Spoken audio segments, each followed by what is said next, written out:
ನೀವು ಹೊಸ ವರ್ಷಕ್ಕೆ ಹೊಸ ಕಾರು ಅಥವಾ ಬೈಕನ್ನು ಖರೀದಿಸಬೇಕು ಅನ್ನುವಂತಹ ಪ್ಲಾನ್ನಲ್ಲಿದ್ದೀರಾ?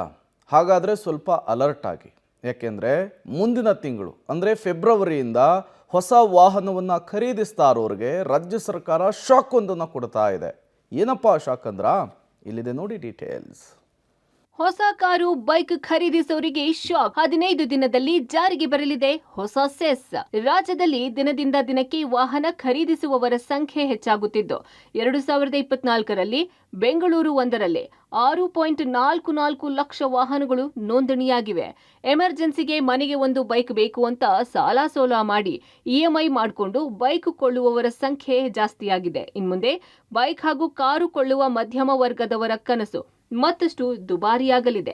ಹೊಸ ವರ್ಷದಿಂದ ಒಂದೆಡೆ ವಾಹನಗಳ ಬೆಲೆಯಲ್ಲಿ ಸ್ವಲ್ಪ ಮಟ್ಟಿನ ಏರಿಕೆ ಕಂಡು ಬಂದ್ರೆ, ಮತ್ತೊಂದೆಡೆ ಸರ್ಕಾರ ಕಾರ್ಮಿಕ ಸಾಮಾಜಿಕ ಭದ್ರತೆ ನಿಧಿಗಾಗಿ ದ್ವಿಚಕ್ರ ವಾಹನ, ಸಾರಿಗೇತರ ಮೋಟಾರ್ ಕಾರುಗಳ ನೋಂದಣಿ ವೇಳೆ ತಲಾ 500 ರೂಪಾಯಿ, 1,000 ರೂಪಾಯಿ ಉಪಕರ ವಿಧಿಸುವ ವಿಧೇಯಕಕ್ಕೆ ವಿಧಾನಸಭೆ ಅಧಿವೇಶನದಲ್ಲಿ ಅನುಮೋದನೆ ನೀಡಲಾಗಿದೆ.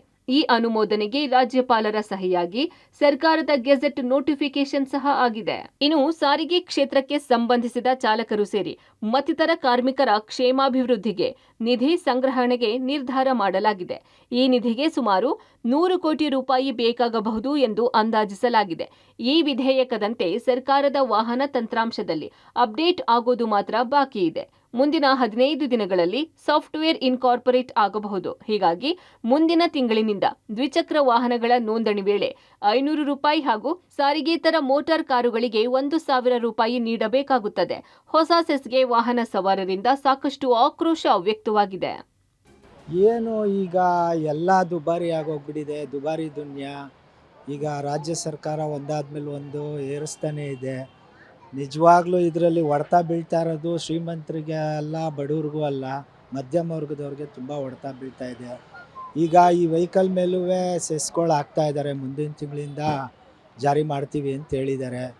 ಈಗೆಲ್ಲ ಮಾಡೋದ್ರಿಂದ ನಮ್ಮಂಥವ್ರಿಗೆ ತೊಗೊಳಕ್ಕೆ ತುಂಬ ಕಷ್ಟ ಆಗುತ್ತೆ ಗಾಡಿಗಳ್ನ. ಏನೋ ಅಲ್ಪ ಸ್ವಲ್ಪ ಕೂಡಿ ಇಟ್ಟು ಸ್ವಲ್ಪ ಡೌನ್ ಪೇಮೆಂಟ್ ಕೊಟ್ಟು ಲೋನ್ ಮಾಡಿಸಿ ಮಾಡೋಣ ಅಂತ ಮಾಡಿರ್ತೀವಿ. ಹಾಗಿದ್ದಾಗ ಈ ಥರ ಎಲ್ಲದರಲ್ಲೂ ಜಾಸ್ತಿ ಮಾಡ್ಕೊಂಡು ಬರ್ತಾಯಿದ್ರೆ ನಾವು ಮನೆ ಮೇಂಟೈನ್ ಮಾಡೋದು ಹೇಗೆ? ಈಗಾಗಲೇ ಹೊಸ ವಾಹನಗಳನ್ನು ಕೊಳ್ಳಲು ರೋಡ್ ಟ್ಯಾಕ್ಸ್, ಇನ್ಶೂರೆನ್ಸ್ ಸೇರಿದಂತೆ ಹಲವು ರೀತಿಯಲ್ಲಿ ಸರ್ಕಾರ ಈಗಾಗಲೇ ಹಣ ವಸೂಲಿ ಮಾಡ್ತಿದೆ. ಈ ಹೊಸ ಸೆಸ್ನಿಂದ ಮಧ್ಯಮ ವರ್ಗದ ಜನರಿಗೆ ತೊಂದರೆಯಾಗುತ್ತೆ ಅಂತಾರೆ ವಾಹನ ಸವಾರರು. ಇದು ತುಂಬ ಪ್ರಾಬ್ಲಮ್ ಆಗ್ತಾ ಇದೆ. ಆ್ಯಕ್ಚುಲಿ ಇನ್ನೂ ಒಂದು 5,000 ರೂಪಾಯಿ ಕಡಿಮೆ ಮಾಡಬೇಕು ಗೌರ್ಮೆಂಟು. ಯಾಕಂದರೆ ಮಿಡಲ್ ಕ್ಲಾಸ್ ಅವರೇ ಈ ವೆಹಿಕಲ್ಗಳನ್ನ ತೊಗೊಳ್ಳೋದು. ಕಾರ್ ತೊಗೊಳ್ಳೋರ್ಗೆ ಹಾಕ್ಲಿ ಬಿಡಿ, 1,000 ರೂಪಾಯಿನೇ ಹಾಕ್ಲಿ, ಅದೇನು ದೊಡ್ಡ ವಿಚಾರ ಅಲ್ಲ. ಈ ಗಾಡಿಗಳು ತೊಗೊಳ್ಳೋರಿಗೆ ಇನ್ನೂ ಕಮ್ಮಿ ಮಾಡಬೇಕು, ಟ್ಯಾಕ್ಸ್ ಕಮ್ಮಿ ಮಾಡಬೇಕು. ಲಾಸ್ಟ್ ಟೈಮ್ ನಾವು 1 ವರ್ಷದ ಮುಂಚೆ ನಾವು ಈ ವೆಹಿಕಲ್ ತೊಗೊಳ್ಳೋಣ ಅಂತ ಕೇಳಿದ್ವಿ. ಆವಾಗ 1 ಲಕ್ಷಕ್ಕಿಂತ ಕಮ್ಮಿ ಹೇಳಿದರು. ಈಗ 1,20,000 ರೂಪಾಯಿ ಹೇಳ್ತಾರೆ. ಅದೇ ನಮ್ಗೆ 20,000 ರೂಪಾಯಿ ಜಾಸ್ತಿ ಹೋದ ವರ್ಷಕ್ಕೂ ಈ ವರ್ಷಕ್ಕೂ. ಅದರಲ್ಲಿ ಇನ್ನೂ 500, 1,000 ಅಂತ ಈಗ ಇಸ್ಕೊಳ್ತಾ ಇದ್ರೆ ಗೌರ್ಮೆಂಟು. ನನ್ನ ಕೇಳಿದ್ರೆ ಕಮ್ಮಿ ಮಾಡಬೇಕು. ಇನ್ನೂ ಒಂದು 5,000 ರೂಪಾಯಿನೋ 10,000 ರೂಪಾಯಿನ ಕಡಿಮೆ ಮಾಡಿ ಮಿಡಲ್ ಕ್ಲಾಸ್ ಅವ್ರಿಗೆ ಏನೋ ಒಂದು ಫ್ರೀಯಾಗಿ ಮಾಡಿ ಕೊಡೋ ಥರ ಮಾಡಬೇಕು.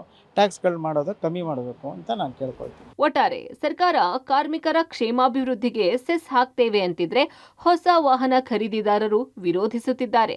Aruna Shiraguppi, Public TV, Bengaluru.